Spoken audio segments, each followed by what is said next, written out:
इससे जस्ट पहले मैंने मैथ्स की, English medium, Hindi medium, science की, इंग्लिश मीडियम की वर्कशीट सॉल्व करी है। अगर आपने उनको नहीं देखा है तो वीडियो प्लेलिस्ट में आपको मिल जाएगी, वहां से आप तैयार कर सकते हैं। अब हम करने वाले हैं सीबी 2024-25 वर्कशीट नंबर 1, विषय विज्ञान, कक्षा 9वीं की। देखिए, हर वर्कशीट में कुछ ऐसी चीजें दी गई हैं जिसे आपको समझना है और फिर क्वेश्चन आंसर्स करने हैं। आप समझ नहीं लगाएंगे, फिर क्वेश्चन आंसर्स को देख के कर लेंगे तो आपको एग्जाम में बहुत दिक्कत होगी, जो कि एक बैड हैबिट है। तो पहले इसको समझते हैं। भौतिक और रासायनिक परिवर्तन। भौतिक परिवर्तन और रासायनिक परिवर्तन में अंतर क्या होता है, कैसे इसको पहचान होती है? तो सबसे पहले मैं आपको बताता हूं भौतिक परिवर्तन।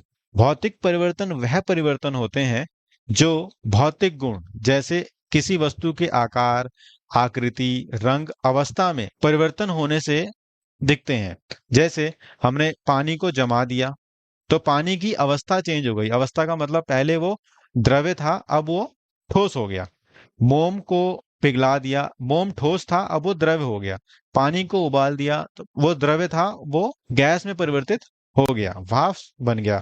कागज का कटना, कागज के कटने में क्या हुआ, उसका शेप चेंज हो गया। पहले वो शेप ऐसा था, अब छोटे छोटे पीसेस हो गए। तो हम ये समझ रहे हैं कि भौतिक परिवर्तन वह परिवर्तन होते हैं जिसमें उनकी आकार, आकृति, रंग, अवस्था में बदलाव देखने को मिलता है, जिसे हम रिवर्स कर सकते हैं। रिवर्स मतलब जिसको दोबारा से, जैसे पानी को हमने ठंडा किया, बर्फ बना, बर्फ को फिर हम दोबारा पानी में परिवर्तित कर सकते हैं। तो इसे हम कहते हैं भौतिक परिवर्तन। रासायनिक परिवर्तन वह परिवर्तन होते हैं जिसमें हर बार कोई नई चीज बनती है और दोबारा से इसको रिवर्स नहीं किया जा सकता। जैसे दही बनना, दूध से अगर दही बन गया तो दूध पुरानी चीज थी, दही नई चीज है, और दही को दोबारा से रिवर्स करके हम दूध नहीं बना सकते।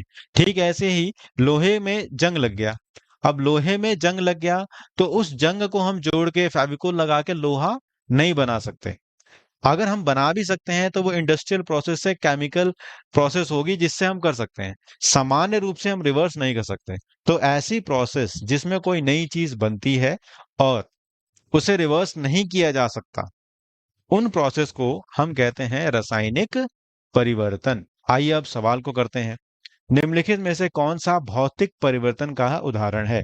भौतिक परिवर्तन वह परिवर्तन होते हैं जिसमें कोई नई चीज नहीं बनती और उसे रिवर्स किया जा सकता है।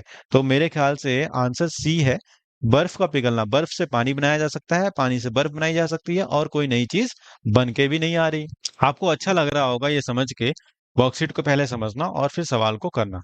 जब दूध खट्टा हो जाता है तो किस प्रकार का परिवर्तन होता है? देखो, दूध खट्टा होता है यानी दही बन गया। दूध खट्टा होता है, दही बन गया, मतलब कोई नई चीज बन गई। जब नई चीज बन गई तो आप सिंपली लगा दो कि ये केमिकल चेंज है, रासायनिक परिवर्तन है। निम्नलिखित में से कौन सा रासायनिक परिवर्तन का उदाहरण नहीं है? आप खुद बताओ कि रासायनिक परिवर्तन का उदाहरण नहीं है, मतलब वह भौतिक परिवर्तन है। भौतिक परिवर्तन मतलब कोई नई चीज नहीं बन रही और उसे हम दोबारा से रिवर्स कर सकते हैं।